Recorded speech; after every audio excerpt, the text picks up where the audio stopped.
A program at UCF helps treat people suffering with post-traumatic stress disorder. The RESTORES program is working on a study to help diagnose the disease based on brain blood flow patterns instead of just psychological evaluations. Investigative reporter Carla Ray found out the few studies that do exist suggest the problem is more widespread than even some suffering will admit. Come here.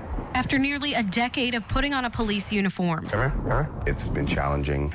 Come on. Now, Omar Delgado spends his days at home with no one but his service dog in training, Jedi. The support that I've received from the community, it's been amazing. But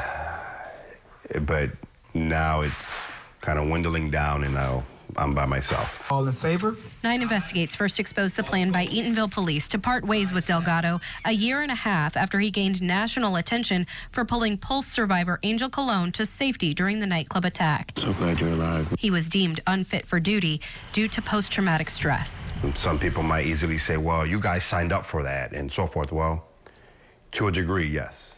But what happened on June 12th, no one signed up for that. He and other local first responders have gotten help from UCF RESTORES, an on-campus clinical research center dedicated to the treatment of PTSD. This was really much more of a combat type of scenario than what first responders typically see. Director Deborah Bedell says the program expanded its services to first responders after Pulse, but similar efforts are not being seen nationwide. I wish it was. I would say our program has expanded to include first responders, but I would say that many people still do not recognize how many traumatic events there are and how many first responders are really having difficulty. She says that's due in part to a lack of research about how widespread the condition is among first responders. A Harris poll conducted in 2017 found 84% of first responders experienced a traumatic event on the job, and 34% had received a formal mental health disorder diagnosis like depression or PTSD. But the same poll found many did not speak out due to a stigma at their jobs. There's no VA for first responders. There's no place for them to go. A different survey printed in the Journal for Emergency Medical Services found EMS workers experienced thoughts of suicide at 10 times the rate of the national average. But 40% who said they did contemplate or attempt suicide listed scrutiny from others as the reason they didn't seek help. Let's go. Something Delgado says he understands better than most.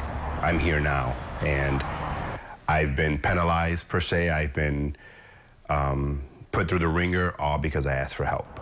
And I didn't anticipate that happening. And first responders can also develop what's known as cumulative PTSD. That's after exposure, repeated exposure to traumatic events that they face every day, things like murders, child deaths, even some bad car accidents. What they see and what they do is just, it's horrific. Carla, what is the latest on Omar Delgado's fight to get retirement benefits from the city of Eatonville, or the town of Eatonville? Yeah, remember, he was just 6 months shy of getting a full pension. He would have been fully vested. He said to me today that he's waiting on the pension board to make a decision on a disability pension, but he hasn't been given a time frame. And he was one of the first ones that walked into Pulse that night. Can't imagine what he saw. Yeah, absolutely. All right, thank you. And if you want to know more about PTSD and what's being done to help, head to WFTV.com. There we've posted 9 facts about the disorder that many are suffering with.